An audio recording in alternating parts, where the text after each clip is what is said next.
Bill and Ben are the most mischievous engines working on the Fat Controller's railway. They are kept busy pushing and pulling trucks up and down the line that runs from the China Clay Works to the harbour yard.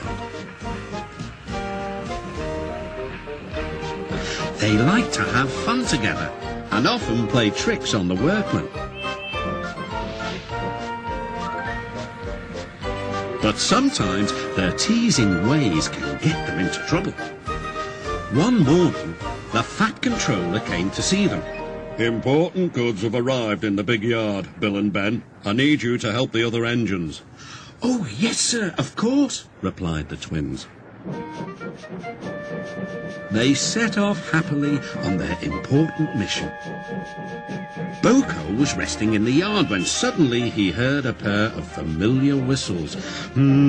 Sighed BoCo. "Here comes trouble." "The Fat Controller told us you were tired," teased Bill. "He asked us to take all your trucks for you." "You two never stop, do you?" chuckled BoCo. "But I'm wise to your pranks, and we do need your help here."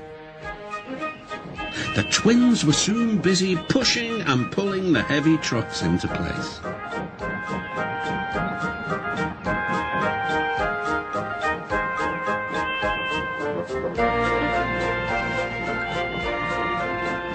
At last the day's work was done. The twins now became excited. They were going to use the turntable for the first time. Bill went first. "This is fun!" he shrieked to Ben. He didn't want to move off at all. The foreman stopped the turntable. Please make way for the other engines, he ordered. Bill did so, but unfortunately the foreman had accidentally stopped the turntable in the wrong place. Bill was on the wrong track, and there was Ben puffing directly toward him.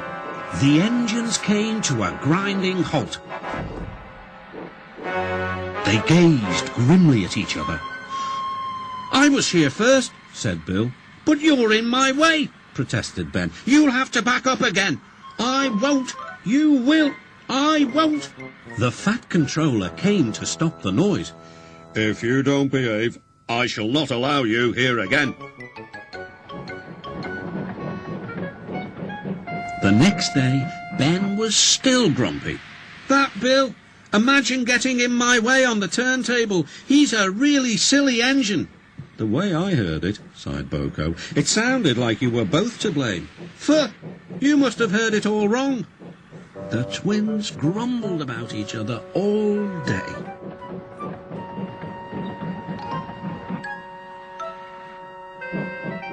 Even kind Edward lost patience. "All this grumbling spreads bad atmosphere in the yard." "You're quite right, and that's why I've come up with a plan." BoCo whispered his plan to Edward. Then his driver told the Fat Controller. "I'll start making arrangements straight away." The next morning he called Bill and Ben into the yard. BoCo is taking a special train to the harbour. His regular heavy goods train is waiting on the siding. You can pull it together. But, protested Bill and Ben, who were still not speaking to each other. "Good. I knew I could rely on you two." "I'll take the train myself," huffed Ben. "Go right ahead," said Bill. Ben was coupled up to the train of trucks, but they were too heavy for him to move alone. "Go on," teased Bill. "I can't," said Ben. Then suddenly both twins laughed. "I don't think we'll take turns this time, Ben," said Bill. "I think we'd better pull together." Ben was delighted. It was good to be helping each other. Best of all, it was good to be friends again.